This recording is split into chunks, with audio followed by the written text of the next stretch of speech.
G'day, I'm Paul. GWM, Great Wall Motors. They have a car called the Ora. We have reviewed it previously, but now there is an Ora GT finally available in Australia. This car is also called the Funky Cat, the Good Cat in other markets, whereas here it's just called the Ora. The GT adds a few styling highlights as well, so we'll run through those. No extra performance though. So today we're going to do a review of this car. It's not going to be a fully detailed one because we have already reviewed this in detail, and I will link to that review in the comments section below. We're going to run through all of the changes here and just some of the extra specs you're going to find with the bigger battery that this one has. This competes with things like the BYD Atto 3, the MG ZS EV. It's priced really sharply. So at the moment, they're doing $4,000 off this, which makes it the cheapest electric car in Australia. Pricing kicks off at around $40,000. This one here, the top spec, is around 51 grand. If you do want to take advantage of some of those discounts that are on offer, just go to Google and type in "Help me CarExpert." It'll take you to our website. We'll hook you up with a dealer and make it all happen. Now, if you do want to jump ahead to other parts of this review, you can use the time codes that are on the screen, or if you are on YouTube, you can scroll down and use the chapters below. And if you haven't done so already, subscribe to our channel and press the bell icon so we can tell you every single time we review a good cat. Let's talk about designs. Your optional colors, a little under 600 bucks. This color is much better than the first one we tested.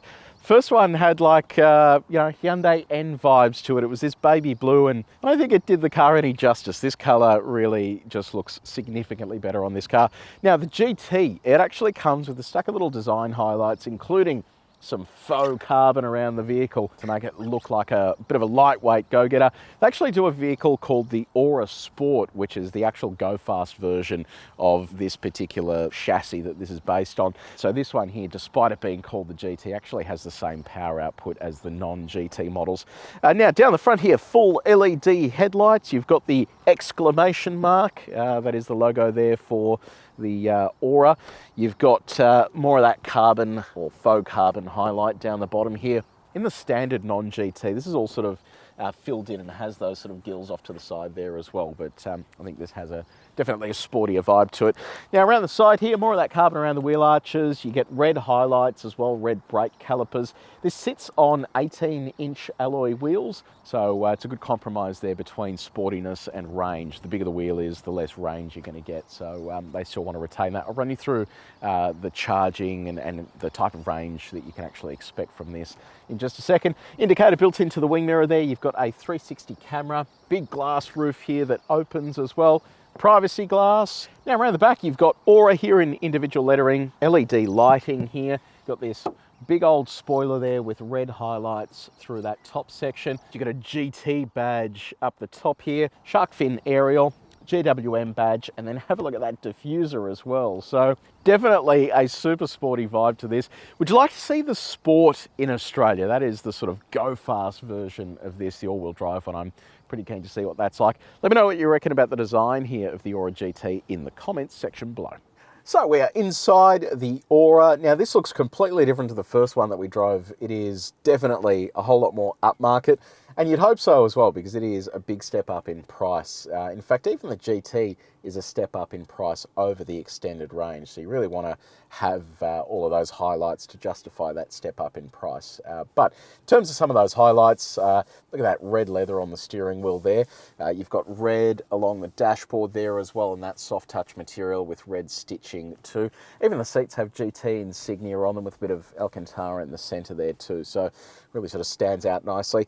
Now, because we have already done a detailed review of this car, I'm just going to keep this high level and a bit condensed. If you do want to get a bit more detail on all of this, you can just scroll down below and I've got a link there to our original GWM Ora review. Now, outside of that, it does look quite high tech in here. You've got these two displays ahead of the driver there, both 10.25 inches in size. And then you have this switch gear down here, kind of reminiscent of Mini. You just sort of flick it on and off there. So I think it's kind of cool. Looks a little bit different. And then the steering wheel offers these buttons as well that give you a little bit of extra functionality. I'll run you through how all this stuff works when we actually do go for a bit of a drive. Now, if you're wondering, this thing off to the side here, this little sort of dock, it's actually a driver monitoring system. So it's got some cameras in there and that's sort of keeping an eye on you while you're driving. This type of stuff in today's cars can get very frustrating. typically tends to not work very well. It often triggers when you are actually concentrating on the road. So a little workaround for that is just to put sticky tape over that, and that will stop bothering you pretty quickly. I'll just touch on the infotainment system quickly as well. You've got Apple CarPlay. You have USB video, so you can actually play video through the screen, which I think is pretty cool. Have a look at this though. So if you go into the climate menu and hit seat, you actually have seat massaging for both the driver and front passenger. And in addition to that, you have heated and cooled seats as well. I think it is pretty sort of loaded there, which is cool. I mean, when you think about massage seats, these are sort of features you'd expect to find on a $200,000-$300,000 S-Class, not on a sort of pretty entry-level electric car. So I think that's pretty cool to see. There's a screen ahead of the driver as well. You can customize some of those functions, and then you can use this section of the steering wheel here to flick through some of those different displays that you have available there too. Outside of that, storage is fairly decent. I mean, you've got storage down the bottom there, but outside of this, there isn't really a great deal of storage here. I don't know why that's so high and sort of devoid of storage there.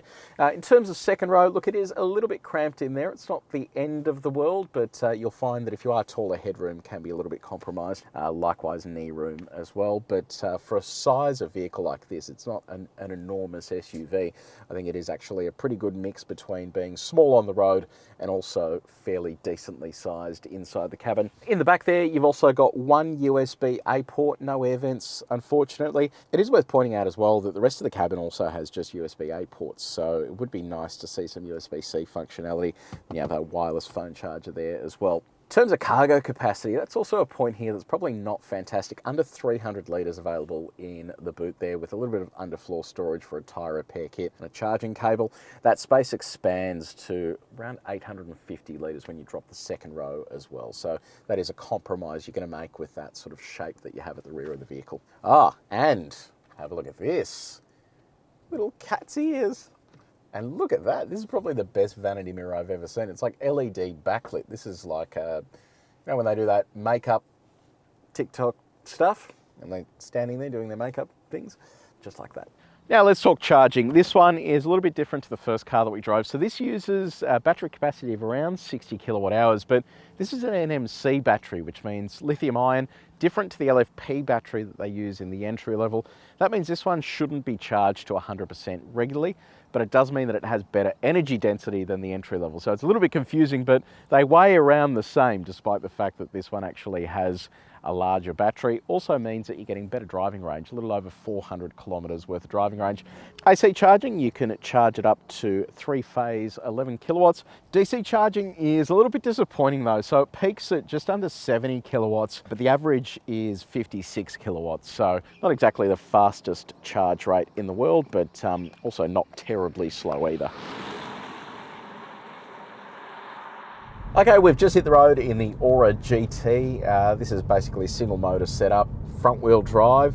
It makes 126 kilowatts of power and 250 Newton meters of torque. So it's a pretty modest amount of power and torque, but it's also a fairly sort of modest weight as well. It weighs in at just under 1,600 kilos, so it's not a huge amount of vehicle to be moving around. Now with the lithium ion battery that they run in this, I mentioned earlier that you shouldn't charge it to 100%. Typically around 80 or 90% is the recommended charging range for a lithium ion battery. With an LFP battery, it's actually recommended to keep that charge to 100% as often as you want. But the downside is that it has less energy density, which means that they're cramming more energy into the battery that's in this vehicle, which means you're getting more kilowatt hours, you're getting more driving range, but you're not necessarily getting that extra weight. Now, how does all that feel behind the wheel? So I've just left it here in the auto mode. We'll give it a little punch. Yeah, look, it's sort of not neck snapping, but it sort of pushes you back in the seat. And it's cool to see you've got a power meter there as well. So when you do get on it, there's our 126 kilowatts. Now this has a single pedal driving mode. Let's have a little look to see how that works. I've just rolled out of the throttle there.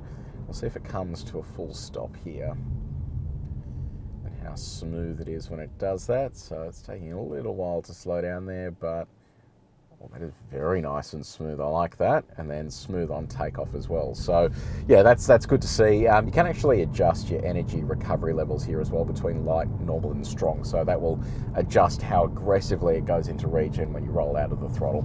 Let's talk economy. So GWM claims a combined average economy of just over 14 kilowatt hours per 100 kilometers.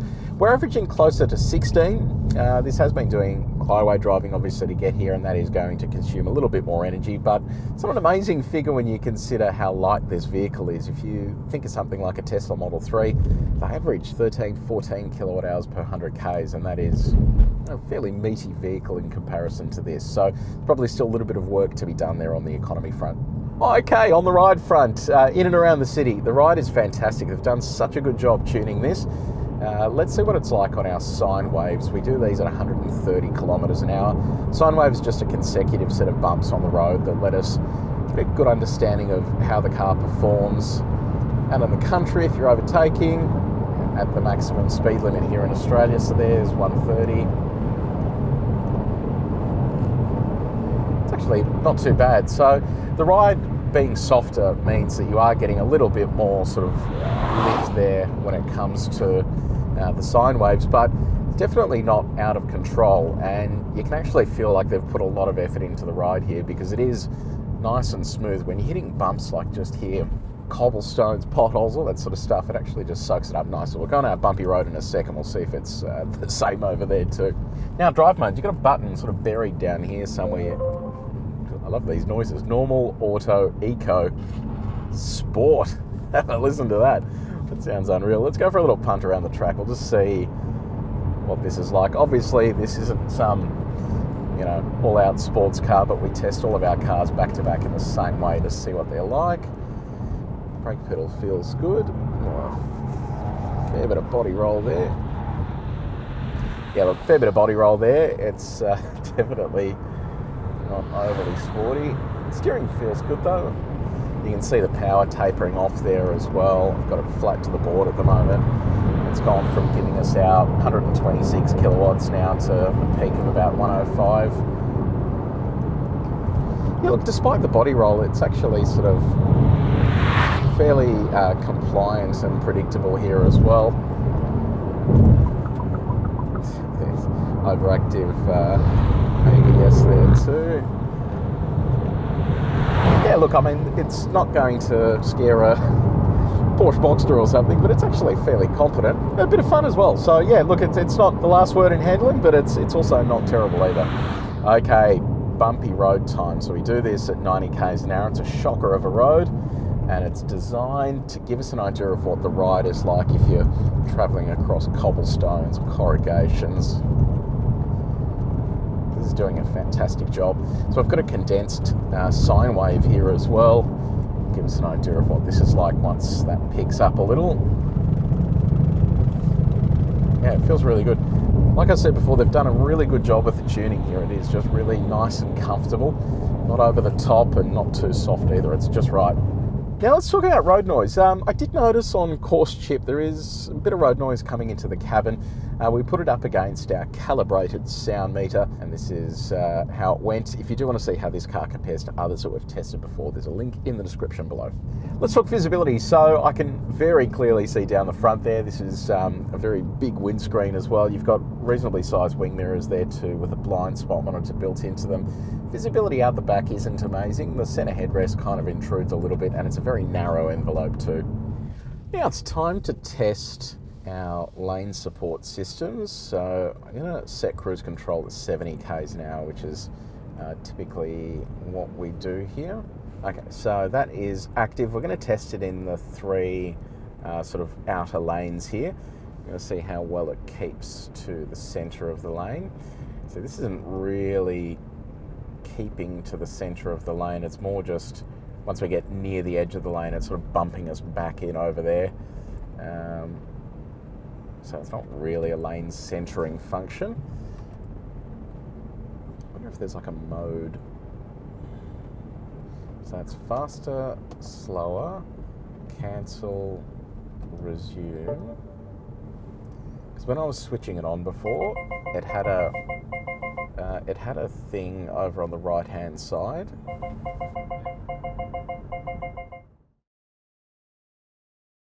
Look, I don't know, I've been toying with this for a little bit now, and there just seems to be no way to get this to work properly, in the sense that getting it to stay in the centre of the lane just doesn't seem to be a thing. You've got this steering wheel icon up here, and then it sort of just disappears. Yeah, I don't know. It's just a bit of a weird one. So, yeah, I think it's got like a lane keeping function of some description, but it's not really a lane centering function.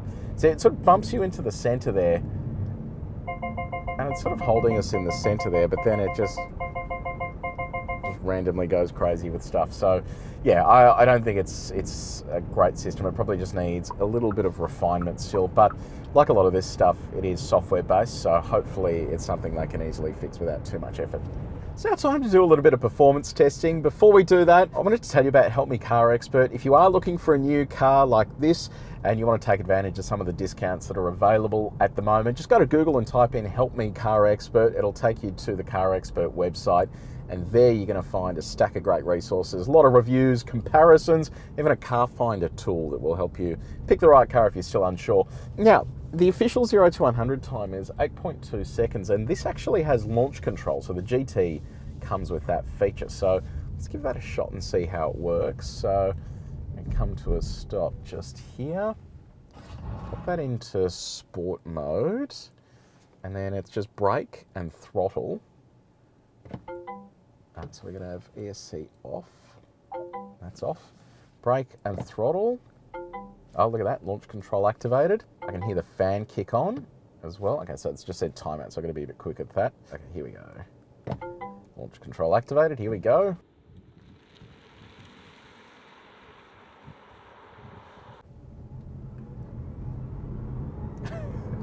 Very mild launch control. That's all right. There's 100. And 120. All right, come to a stop. Yeah, the issue we've got, I haven't looked at the numbers yet, but we're at 50% battery, and I noticed just then it sort of tapered off a little bit, so let's just see how that went. 0 to 100, oh, that's not too bad, 7.97 seconds, so better than the claim of 8.2. 80 to 120, 6.09 seconds. So yeah, look, pretty good figures there. Now, it is time to see what the brake package and the tyre package is like. Let's stop from 100 k's an hour to 0, and we'll measure the distance. Okay, so there's over 100.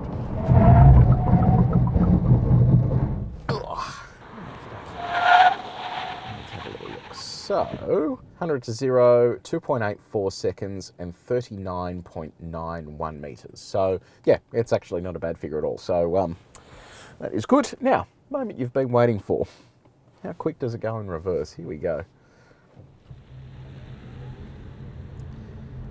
Okay, here's 43 kilometers an hour. So what did we think about the GWM Ora GT? Look, I think that you're probably better off just saving your money and going one step down the rung to the long range version, or even just to the entry level, especially with the discounts at the moment. I think at this asking price of over 50 grand, it's probably just a little bit too much. And ultimately, outside of launch control, you're really not getting that many more features over and above the Ultra that sits just beneath this. So let me know in the comments section below, have you bought one of these? I haven't really seen many out on the road at the moment, but with this price reduction, I think we'll probably start seeing a few more on the road. Let me know what you think of it in the comments section below. If you did enjoy this video, please make sure you like it and you share it with your mates. And if you haven't done so already, subscribe to our channel and press the bell icon. But until next time, take it easy.